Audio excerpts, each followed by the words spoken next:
asal muasalnya dari mana. Oke, saya akan sampaikan tentang sejarah Pramuka. Nanti saya absen ya di akhir.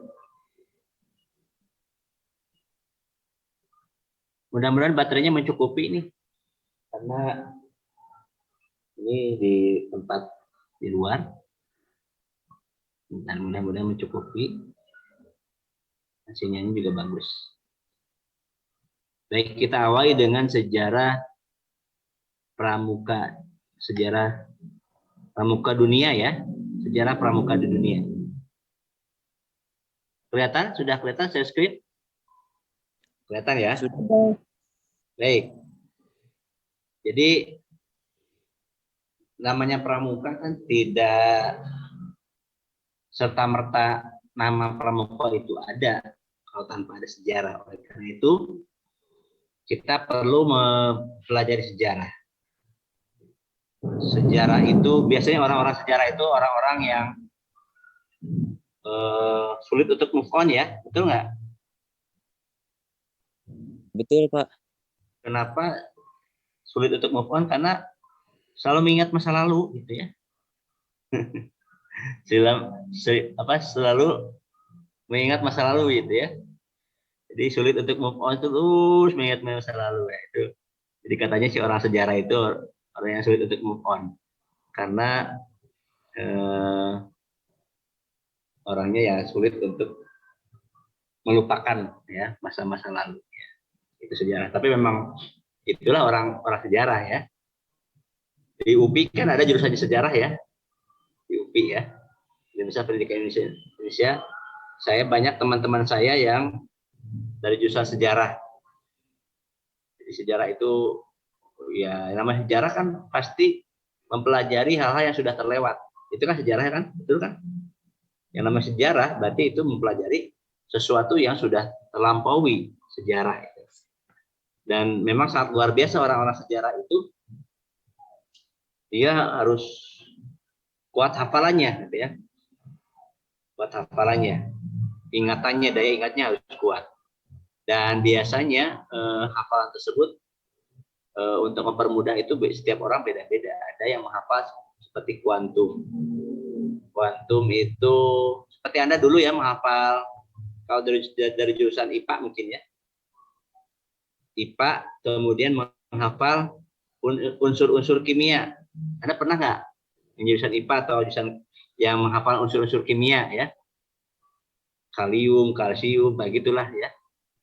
Itu masuknya ke berapa? Wah, pokoknya mungkin dari Anda ada yang masih hafal atau sudah lupa. Saya dulu termasuk yang suka jurusan kimia itu ya, pelajaran kimia itu. Tapi memang luar biasa hafalannya harus kuat. Harus kuat kimia itu ya. Yang termasuk sejarah ya. Sejarah juga sama orang-orang yang harus kuat hafalannya. Coba Anda dari SD sampai SMA apa paling sejarah, pelajaran sejarah yang saat ini masih nempel gitu. Kira-kira apa? Berkaitan dengan sejarah. Anda masih hafal nggak perang paling pendek sedunia? Ada yang tahu? Yang konon katanya hanya sebentar gitu.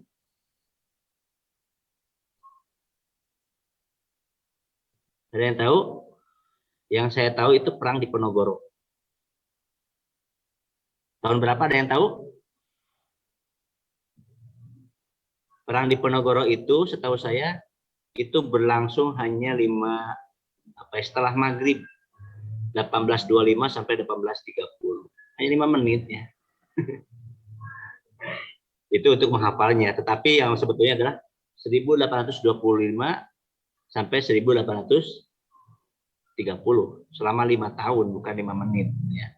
Jadi ada yang menghafal itu, pokoknya perang di Diponegoro itu setelah maghrib, 1825 sampai 1830. Memang untuk menghafalnya, setiap orang, apalagi teman-teman dari jurusan sejarah, teman-teman saya memang dengan berbagai cara mereka menghafalnya. Karena sesuatu yang hafal itu lebih sulit sepertinya kan. Coba Anda tahun berapakah Majapahit lahir? Berdirinya kerajaan Majapahit, hafal nggak sampai sekarang? Padahal itu sudah dipelajari. Saya yakin Anda pernah mempelajari itu, betul nggak? Ken Arok, Sutasoma, aduh kayak gitu. Saya pikir nggak hafal saya juga ya sejarah. Ya, padahal kita sudah pernah mempelajarinya. Tapi memang ini sebuah apa ya, introspeksi mungkin ya bagi guru sejarah. Kenapa sejarah itu, apalagi berkaitan dengan tahun gitu ya, sejarah jarang yang hafal sampai ya Pak, sedetail yang pernah disampaikan oleh guru kita gitu ya. Ini sebuah tantangan sebetulnya bagi guru. Kenapa kita itu begitu tidak banyak hafalnya gitu ya. Tidak banyak hafalnya dalam pelajaran sejarah. Sejarah dari mulai sejarah Indonesia, sejarah dunia, saya yakin pernah dipelajari, apalagi di SMA jurusan IPS. Sejarah itu memang bagian dari mata pelajaran yang jamnya banyak. Jamnya banyak. Baik, jamnya banyak ya. Ini yang hadir baru 42 ya. Nah, ini sejarah pramuka. Sejarah pramuka di dunia. Mungkin Anda pernah mendengar juga namanya Lord RSS Baden-Powell. Wajahnya seperti itu yang digambar itu. Itu gerakan kepanduan atau Scout Movement namanya. Itu didirikan oleh RSS Baden-Powell dimulai pada tanggal 25 Juli tahun 1907. Ya, saya yakin ini, wah, orang tua Anda pun belum lahir mungkin ya. Ini mungkin kelahiran nenek kita mungkin ya 1907. Udah berapa tahun nih berarti sekarang? 100 berapa tahun? 115 atau 116 tahun ya. 116 tahun berarti kelahiran tahun 1907 ya kurang lebih nenek kita lah ya, kakek nenek kita mungkinnya ada ya yang lahir tahun segitu mungkin ya, atau saja buyut ya, orang tuanya nenek gitu ya, tahun segitu lahirnya ya. Jadi yaitu saat diselenggarakannya perkemahan di Brownsea di Island ya, di Island Brownsea Island di Inggris. Jadi pada saat itu ada pelaksanaan camping selama atau kemah selama 8 hari dari tanggal 1 sampai 9 Agustus yang mengalami sukses besar. Waduh, luar biasa camping 9 hari atau 8 hari. Saya sendiri belum pernah ya. Ada nggak di sini ada yang merasakan camping sampai 8 hari? Saya paling lama kalau apa ya, camping itu paling lama 2 atau 3 hari gitu ya. Ini sampai 8 hari bisa dibayangkan. Ya syukur-syukur pakaiannya masih ini bisa ganti pakaian, bersih gitu ya. Kemudian tempat mandi mudah gitu kan. Kalau camping ke air mudah, kemudian yang namanya camping kan pakai tenda ya. Pakai tenda, kemudian ya kalau sumber airnya mudah, kemudian bawa pakaian lengkap ya berarti bisa ganti baju. Tapi terkadang ya namanya pramuka bajunya hanya beberapa gitu ya. Kemudian aktivitasnya kan outdoor. Yang namanya outdoor bersatu dengan alam ya kadang-kadang mudah untuk kotor. Seperti itu apalagi kalau tanda jejak dan sebagainya. Pasti ya pakaian itu kotor aja lah. Ini apalagi pada tahun 1907 itu pada tanggal 25 Juli itu dilaksanakan perkemahan di Brownsea Island. Dan itu dianggap sukses besar. Nah, kemudian gerakan yang juga disebut scouting atau scout movement ini bertujuan untuk pengembangan para pemuda secara fisik, mental, dan spiritual. Jadi pengembangannya itu untuk apa ya? Ada 3 hal. Fisik, yang namanya pramuka kan fisiknya harus kuat ya. Kalau misalkan fisik yang tidak kuat, mudah capek, mudah lelah, apalagi ada perjalanan yang begitu jauh gitu ya. Kan di setiap pramuka biasanya suka ada, apalagi di lomba-lomba, ada kegiatan yang namanya tanda jejak, kemudian baris berbaris, upacara, itu kan membutuhkan fisik yang kuat, itu kan. Bahkan saya juga dulu pernah ketika pramuka pulang pergi, itu saya sekolah di Tasikmalaya ya, di Singaparna, ke jalan ke puncak Gunung Galunggung dari sekolah di Singaparna. Saya lihat di Google Map, zaman dulu belum ada Google Map ya, saya belum bisa ngukur. Tapi sekarang kan gampang ya, puncak Gunung Galunggung, kemudian tinggal diklik dari mana mulainya. Ternyata itu sekitar 17 kilo. Pulang pergi 34 kilo, luar biasa. Anak SMP sampai seperti itu ya. Ya karena mungkin masih anak SMP itu kan katanya buta tulang buta daging ya, kuat gitulah, fisiknya masih kuat SMP, sehingga ya tidak terasa. Tapi memang setelah itu terasanya luar biasa. Setelah kegiatan itu ya, karena mungkin ketika bareng-bareng kan itu kegiatannya jalannya juga bareng-bareng ya, jalannya bareng, banyakan gitu ya, itu tidak terasa. Jadi memang betul pramuka itu ada yang mengatakan, kemarin saya tanya satu persatu, Kak, Anda suka tidak pramuka? Tidak suka Pak, capek. Ya memang betul, fisiknya luar biasa. Apalagi kalau yang bagi perempuan yang mendambakan ingin putih, wah jangan harap kalau ikut pramuka putih ya. Masa mau pramuka baris berbaris, pakai payung gitu ya, atau pakai apa ya, bukan pramuka. Oleh karena itu namanya pramuka itu berarti mengembangkan para pemuda secara fisik. Fisiknya harus kuat. Tapi memang terasa ya, kalau dulu 30 kilo jalan itu masih kuat, sekarang mungkin jangankan 30 kilo. Saya, ini pengalaman ya, sedikit pengalaman.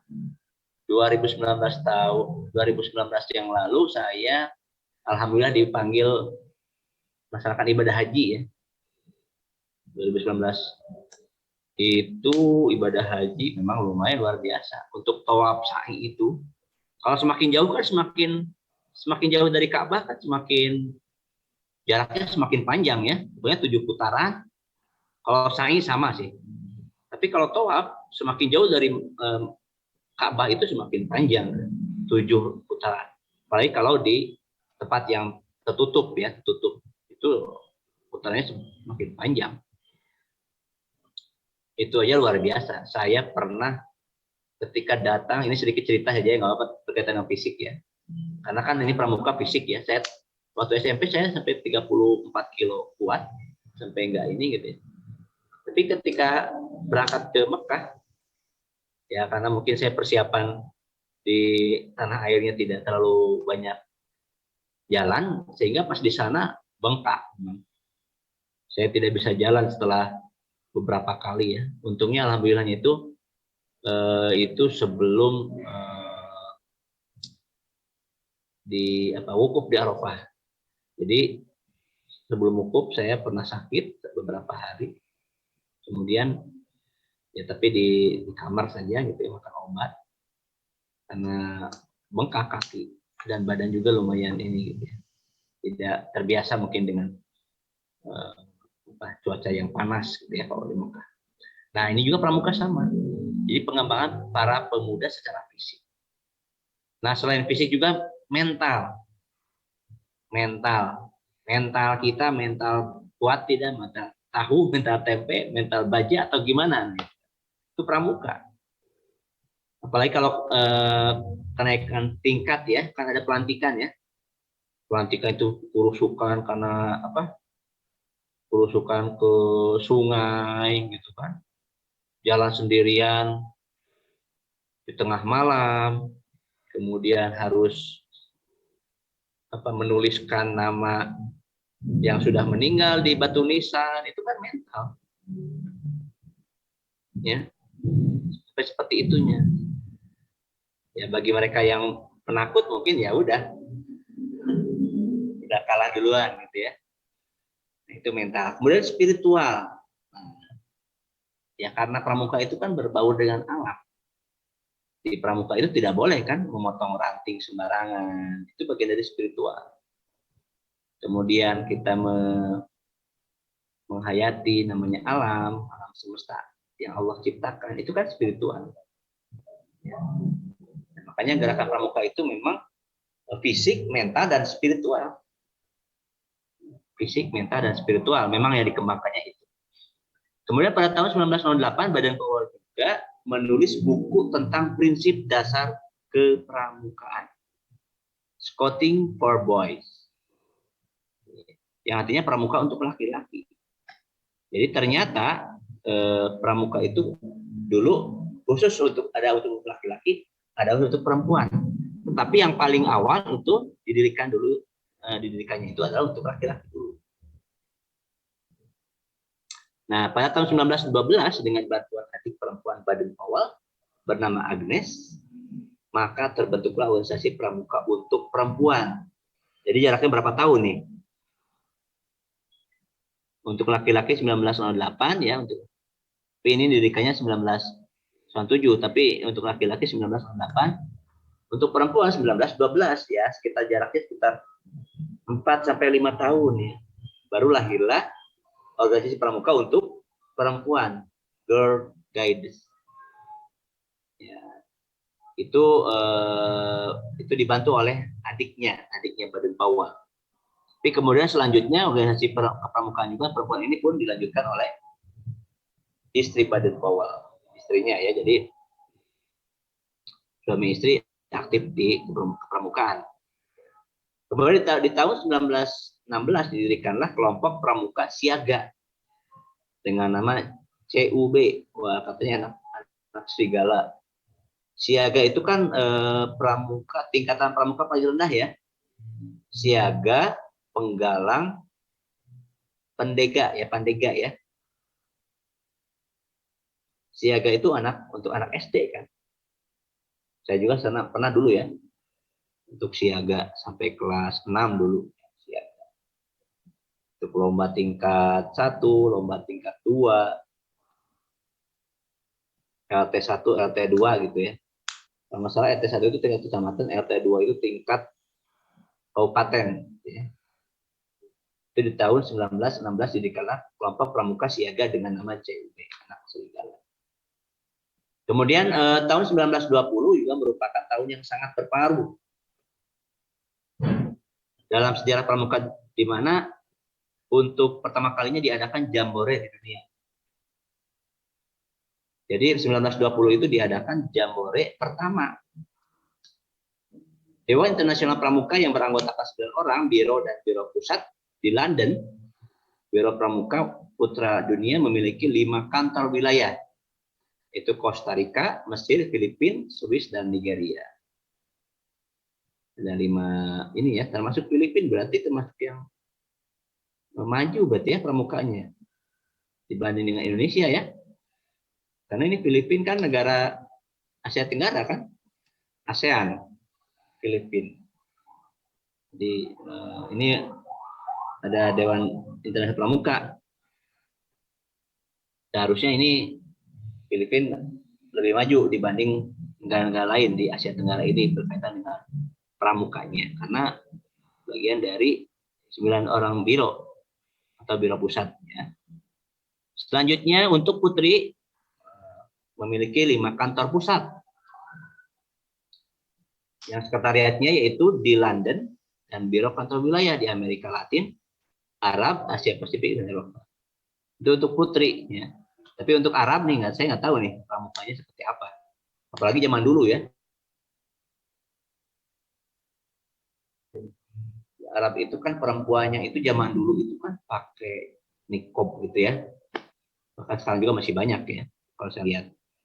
Walaupun sekarang sudah mulai ada emansipasi wanita kalau saya lihat sekarang ya, bisa lebih luas. Asia Pasifik dan Eropa ini untuk ya. Kemudian Jambore Dunia ke-1 itu dilaksanakan di Olympia Hall, London. Pramuka itu ya dilaksanakan jamborenya itu pertama di Olympia Hall, London. Sebentar ya. Ini ada ujian kita.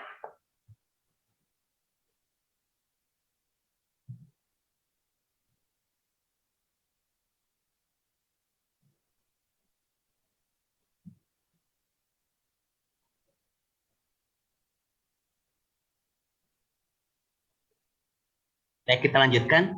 Jadi dilaksanakan Jamboree pertama dunia ke-1 itu dilaksanakan di Olympia Hall, itu di London ya. Pesertanya itu ada 27 negara dan pada saat itu Baden-Powell diangkat sebagai Bapak Pandu Dunia sampai sekarang ya. Siapakah Bapak Pandu Dunia? Jawabannya adalah Baden-Powell, Chief Scout of the World ya. Bapak Pandu Sedunia. Nah, ini pelaksanaan Jamboree kalau saya lihat pelaksananya itu sekitar 4 tahun sekali ya. Ada yang 4 tahun, ada 5 tahun sekali, bahkan ya ada juga yang 10 tahun. Tapi kalau saya lihat dari hitungannya itu contoh misalkan dari 1963 ke 1967 itu kan 4 tahun. Dari 1967 ke 71 4 tahun, 71 ke 75 juga 4 tahun, 75 ke 79 juga 4 tahun. Jadi sama-sama 4 tahun.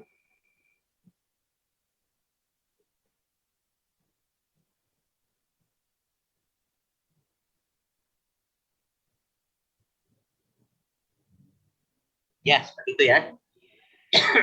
Sekitar 4 tahun. Kemudian sejarah pramuka di Indonesia. Tadi kalau tadi sejarah pramuka dunia, sekarang sejarah pramuka Indonesia. Nah, di Indonesia ternyata perkembangan gerakan pramuka yang sangat cepat itu sampai Netherlands yang akhirnya juga pada tahun 1912 masuk ke Indonesia. Pada 1912 itu masih dijajah kita ya. Dijajah oleh negara Nederland kan, Belanda ya. Jadi pramuka itu mungkin cepat ke Belanda, sampai ke Belanda, kemudian oleh negara Belanda disebarkan ke Indonesia pada 1912. Dan berdirilah Nederland Indische Padvinders Organisatie (NIPO). Itu pramuka. Dari situlah bermunculan berbagai organisasi kepanduan antara lain Javanese, jadi kepanduan Jawa Barat, Jawa gitu ya, Yogyakarta, National Islamitis Padvinderi Hizbul Waton, Syarikat Islam, Afdeling, ya, dan sebagainya. Jadi setelah datangnya Netherlands Indische NIPO itu tadi, maka banyak bermunculan organisasi kepanduan antara lain yang tadi. Jadi 1912 masuk pramuka ke Indonesia, ya. Itu dari Netherlands. Kemudian pemerintah Hindia Belanda memberikan larangan, kan masih penjajahan oleh Belanda ya 1912 itu. Dan pemerintah Hindia Belanda memberikan larangan penggunaan istilah Padvinderi. Ya, Padvinderi, maka Kiai Haji Agus Salim mengganti nama Padvinderi menjadi Pandu atau kepanduan. Ada pertanyaan? Saya lumayan dari tadi. Kalau tidak ada, saya absen dulu ya. Ini baterainya udah mau habis. Tinggal berapa persen lagi ya belum saya cek. Rosa, ada Rosa? Hadir, Bapak. Ada Rosa? Hadir, Pak. Arvid? Veronica? Hadir, Pak. Minggu kemarin izin ya? Veronica. Kakaknya lagi masuk. Ya. Demisa? Hadir, Bapak. Yuni? Hadir, Pak. Hilma? Ada Hilma? Cuti, Bapak. Cuti. Mau Iya. cuti. Jadi cutinya ini? Jadi Bapak Hilma Solihah. Fadila? Hadir, Pak. Wulansari? Hadir, Bapak. Rina Rosmiati? Ada Rina? Izin Bapak sedang nipas, baru melahirkan. Ya. M. Sidki. Hadir, Pak. Sinta Febrianti. Hadir, Pak. Siti Nurjana. Hadir, Pak. Syifa Salsabila. Masih sakit Bapak. Sakit. Rangga, sakit apa ini sih, Pak? Sedang bed rest Bapak, jadi lagi hamil muda, jadi tidak boleh kemana-mana. Dan nggak boleh. Tadi tengok belum, teman-teman? Kebetulan belum Bapak. Belum ya, sok atuh. Adakan ya. Nengok. Beri semangat. Rangga Anugrah. Hadir, Pak. Konitati. Hadir, Pak. Sinta Rosita. Hadir Pak. Vina. Hadir, Pak. Vina kemarin nggak hadir ya? Nggak hadir. Di sini dicoret. Pertama hadir nggak? Waktu saya dari perjalanan dari Jakarta ke Bandung. Vina. Ingat nggak? Ratna Wulansari. Hadir, Bapak. Siti Kulsum. Ada Siti Kulsum? Tidak ada? Nabila. Siti Kulsum nggak ada ya? Hadir, Bapak. Nabila Dede. hadir, Bapak. Ya. Dede ada? Ada Bapak. Siti Fatimah. Hadir, Pak. Neng Dini. Hadir, Bapak. Isti Nur. Hadir, Pak. Ai Elis. Hadir, Bapak. Nanti Fauzia. Hadir, Pak. Mai Saro. Hadir, Bapak. Eli Rosa Latifa. Hadir, Pak. Mirela. Hadir, Pak. Fajar Sidik. Hadir, Pak. Anissa Nurfaujia. Hadir, Pak. Anissa Esa Sabila Gania. Hadir, Pak. Aulia Nada. Hadir, Pak. Siti Ajijah. Hadir, Pak. Dini Endang Wahyuni. Hadir, Bapak. Fani Marcelani. Hadir, Pak. M. Fauji Mubarak. Hadir, Bapak. Firian. Hadir, Pak. Firian kemarin nggak hadir ya? Iya, Kalau pertemuan pertama hadir. hadir. Saya lagi di mana itu? Lagi di jalan tol, Pak.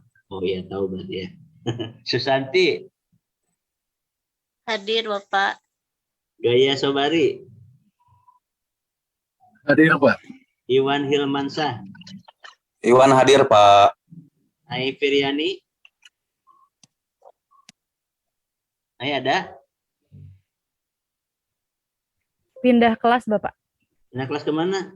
Luar Kemarin kota. katanya LK. Bilangnya emang keluar kota, tapi gak tahu Bapak, bingung ya. Ya, oke. Arifan. Hadir, Pak. Ana. Hadir, Pak. Uja. Hadir, Pak. Dewi. Hadir, Pak. Astri. Hadir. Widya. Ada Widya? Tidak ada ya. Ada yang belum dipanggil? Bapak, maaf Siti Kulsum tadi keluar sinyalnya. Siti Kulsum.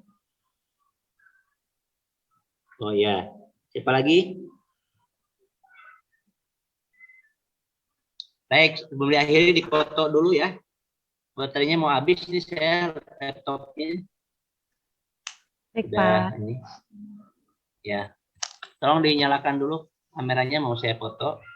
Berikan senyum terindah walaupun sedang puasa. 1, 2, 3. Ya, baik.